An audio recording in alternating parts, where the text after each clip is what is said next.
பெண்கள் பகுதியிலிருந்து அடுத்த கேள்வி டாக்டர் ஜாகீருக்கு. என் பெயர் ஆமினா.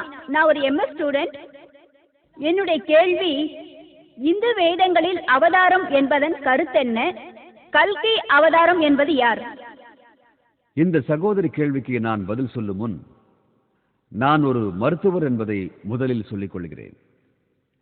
கருவறையில் இருக்கின்ற சிசுக்களால் செவியுற முடியும் என்பதை சொல்லிக் கொள்கிறேன். கர்ப்ப காலத்தின் 5வது மாதத்திலேயே கருவறையில் இருக்கின்ற சிசுவின் காது திறந்து விடுகின்றது. எல்லாம் வல்ல இறைவன் திருக்குரான் சூரா இன்சான் அத்தியாயம் 76 வசனம் 2 இறைவன் உங்களுக்கு கேட்கும் பார்க்கும் பலன்களை தந்துள்ளான். கேட்கும் தன்மை 22வது நாளிலேயே துவங்கி விடுகிறது. ஆகவே 5வது மாதத்தில் சிசுவால் கேட்க முடியும். இப்படித்தான் ஆராய்ச்சி சொல்கிறது. அதனால்தான் கர்ப்பமடைந்த ஒரு பெண்மணி கண்ட வன்முறை ஆபாசங்களை உள்ளடக்கிய திரைப்படங்களை பார்க்கக்கூடாது. ஏனெனில் அது கருவில் இருக்கின்ற சிசுவை பாதிக்கும். ஆகவே கருவறையில் இருக்கின்ற கருவால் செவியுற முடியும். ஆகவே முந்தைய கேள்வி கேட்ட சகோதரின் கூற்றை மறுக்கிறேன். இந்த கேள்வியை பொறுத்தவரையில் அவதாரம் என்றால் என்ன, கல்கி அவதாரம் என்றால் யார் என்பதே. சமஸ்கிருதத்தில் அவதாரம் என்பது அவு மற்றும் தார் என்ற 2 சொற்களின் இணைப்பு ஆகும். அந்த சொல்லுக்கு இறங்கி வருவது என்பது அர்த்தம். பொதுவாக இந்துக்களின் நம்பிக்கை என்னவென்றால் கடவுள் மனித உருவெடுத்து பூமிக்கு வந்தார் என்பதே ஆகும். சில அறிஞர்கள் அவதாரம் என்பது கடவுள் தன்னையே குறித்து சொன்னது என்கிறார்கள். வேறு சில அறிஞர்கள் அவதாரம் என்பது கடவுள் தன்னையே குறித்து சொன்னது அல்ல என்கிறார்கள். அது என்னவென்றால் இறைவன் ஒரு முனிவரையோ ரிஷியையோ அனுப்பியுள்ளான் என்பதே. இந்த கோட்பாடு குர்ஆனோடு ஒத்துப்போகிறது. குர்ஆன் மனிதர்களுக்குள் இருந்து ஒரு மனிதனை அல்லாஹ் தேர்ந்தெடுத்து அனுப்பி அதனோடு ஓர் உயர்ந்த நிலையில் உறவாடுவதாக சொல்கிறது. அதனைத்தான் நாம் இறை தூதர்கள் என்கிறோம். மேலும் இது குறித்து திரு குர்ஆனில் சூரா ஃபாத்திர் அத்தியாயம் 35 வசனம் 24 நாம் எச்சரிக்கை செய்கின்ற ஒருவரை அனுப்பாத ஒரு கூட்டமோ ஒரு சமுதாயமோ கிடையாது. மேலும் அல்லாஹ் சொல்கிறான் சூரா அர்-ராத் அத்தியாயம் 13 வசனம் 7 ஒவ்வொரு யுகத்திலும் நாம் ஒரு தூதரை அனுப்பியுள்ளோம் என்கிறான். ஆகவே இந்து வேதங்களை நீங்கள் படிக்கின்ற பொழுது அந்த வேதங்களும் எல்லாம் வல்ல இறைவன் ஏராளமான ஞானிகளையும் அனுப்பியிருப்பதாகவும் சொல்கிறான். அதனில் ஒருவர்தான் கல்கி அவதாரம். பகவத் புராணம் காண்டம் 12 அத்தியாயம் 2 ஸ்லோகம் 18 20 வரை வருகிறதாவது, சம்பாலா நகரின் தலைவர் விஷ்ணு யாஷ் என்பவர் வீட்டில் அவர் பிறப்பார் என்று கூறப்பட்டுள்ளது. அவருடைய பெயர் கல்கி என்பதாகும். அவருக்கு 8 தெய்வீக அம்சங்கள் இருக்கும் என்கிறது. அவர் வெள்ளை குதிரையின் மீது வலது கையில் வாளை ஏந்தியவாறு வருவார் என்றும் கொடியவர்களை அழிப்பார் என்றும் காணப்படுகிறது. மேலும் பகவத் புராணம் காண்டம் 1 அத்தியாயம் 3 ஸ்லோகம் 25 கலியுகத்தில் மன்னர்கள் எல்லாம் கொள்ளையர்களாக மாறுகின்ற தருணத்தில் விஷ்ணு யாஷின் வீட்டில் கல்கி பிறப்பார் என்று சொல்கிறது. அதற்கடுத்து கல்கி புராணத்தில் அத்தியாயம் 2 வசனம் 4 அவரின் தந்தையின் பெயர் விஷ்ணு யாஷ் என்று குறிப்பிட்டுள்ளது. மேலும் கல்கி அவதாரம் அத்தியாயம் 2 வசனம் 5 கல்கிக்கு 4 தோழர்கள் உதவியாக இருப்பார்கள் என்பது கூறப்படுகிறது. கல்கி புராணம் அத்தியாயம் 2 வசனம் 7 அவருக்கு யுத்த களத்தில் வானவர்கள் உதவி செய்வர் என்றுள்ளது. கல்கி புராணம் அத்தியாயம் 2 வசனம் 11 அவர் விஷ்ணு யாஷின் வீட்டில் சுமதியின் வயிற்றிலிருந்து பிறப்பார் என்று இருக்கிறது. கல்கி புராணம் அத்தியாயம் 2 வசனம் 15 அவர் மாதவ மாதத்தின் 12வது நாள் பிறப்பார். கல்கி அவதாரத்தை பற்றி இவ்வாறாக விளக்க முடியும்.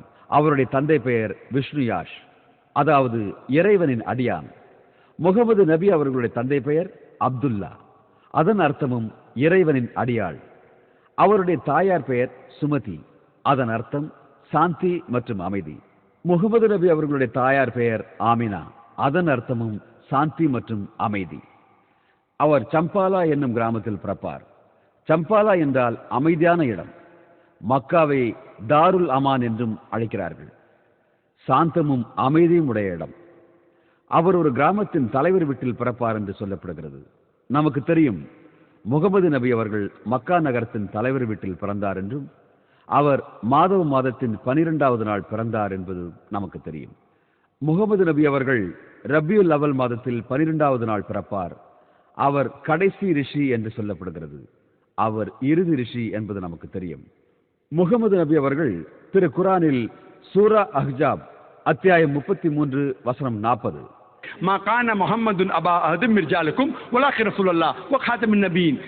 இந்த இறை தூதர் முகமது நபி அவர்கள் அனுப்பப்பட்ட தூதர்களிலேயே இறுதி முத்திரையாக உள்ளார். அவர் இறுதி தூதர் என்றும் இடம்பெயர்வார் என்றும் சொல்லப்படுகிறது. அவருக்கு தெய்வீக ஞானம் கிடைக்கும். இந்த மனிதர் குகையில் இருப்பார். பின் வடக்கு நோக்கி இடம்பெயர்ந்து பின் பழைய இடத்திற்கே திரும்புவார். நமக்கு தெரியும், முகமது நபி அவர்களுக்கு முதல் தெய்வ அறிவிப்பு அல்நூர் மலையில் ஹிரா குகையில் ஒளியின் மலை எனும் இடத்தில் கிடைத்தது. பிறகு அவர் மதீனாவுக்கு இடம்பெயர்ந்தார். அது வடக்கு திசையில் உள்ளது. அவர் மக்காவுக்கே வந்தார். அவருக்கு இயற்கையாக 8 மிகச்சிறந்த பண்புகள் இருக்கும். அந்த 8 பண்புகள் குறிப்பிடப்பட்டுள்ளது.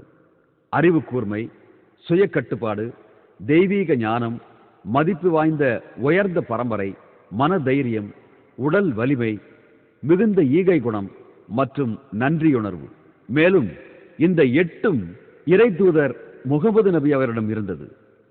அவர் மனித குலத்தை வழிநடத்துவார். அது குர்ஆனிலும் குறிப்பிடப்பட்டுள்ளது. சூரா சபா அத்தியாயம் 34 வசனம் 28. அவர் இந்த முழு மனித குலத்திற்கும் ஒரு தூதுவர்.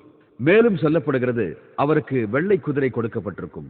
நமக்கு தெரியும், முகமது நபி அவருக்கு புராக் என்னும் வெள்ளை குதிரை கொடுக்கப்பட்டது. அவரது வலது கையில் வாளை ஏந்தி இருப்பார்.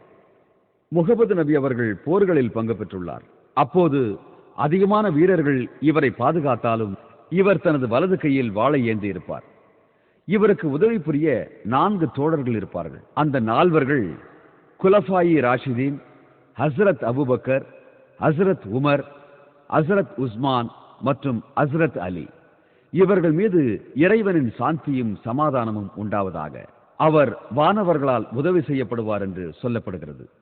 மேலும் நாம் அறிவோம், பத்ரு போரில் முகமது நபி அவர்களுக்கு வானவர்கள் உதவி புரிந்தார்கள். சூரா ஆல இம்ரான் அத்தியாயம் 3 வசனம் 123 முதல் 125 வரை. மேலும் சூரா அல் அன்பால் அத்தியாயம் 8 வசனம் 8 மற்றும் 9.